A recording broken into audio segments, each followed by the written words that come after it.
باللہ من الشیطان الرجیم بسم اللہ الرحمن الرحیم۔ حضرت امیر المومنین علی بن ابی طالب علیہ السلام کے فرامین کے سلسلے کا 128 نمبر فرمان۔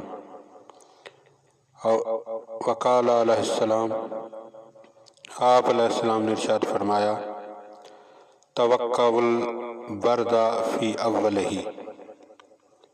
سردی کے شروع میں اس سے بچنے کا انتظام و سامان کرو، وَتَلَقَّهُ فِي آخِرِهِ، اور جب سردی ختم ہو رہی ہو یعنی اس کا آخر ہو تو اس کے ساتھ ملاقات کرو، یعنی ابتدا میں سردی سے بچو اور جب سردی کا اختتام ہو تو اس کے ساتھ ملاقات کرو، یعنی اس سے نہ بچو۔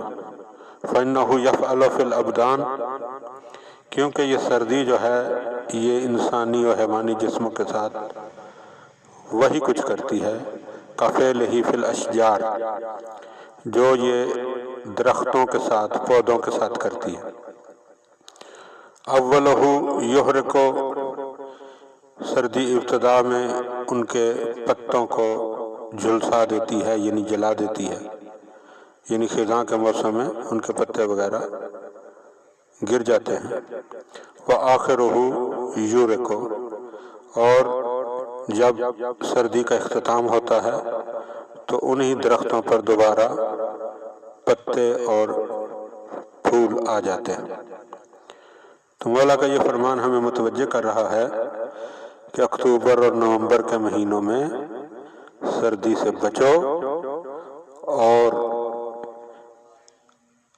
فروری اور مارچ کے مہینے میں سردی کے ساتھ جو ہے وہ ملاقات کرو، اور یہ ہر علاقے کی اپنا اپنا موسم ہوگا، لہذا انسان کو متوجہ رہنا چاہیے کہ جب سردی کا آغاز ہو تو سردی سے اپنے آپ کو بچانا ہے، اور جب سردی کا اختتام ہو تو پھر سردی کا سامنا کرنا ہے، کیونکہ انسانی جسموں کے ساتھ بھی سردی وہی کرے گی جو وہ درختوں کے ساتھ کر رہی ہے۔ ان حکمت بری باتوں سے ہمیں استفادہ کرنے کی وہ ذات کریم جو ہے وہ توفیق عطا فرمائے۔ اللہم صلی علی محمد و آل محمد۔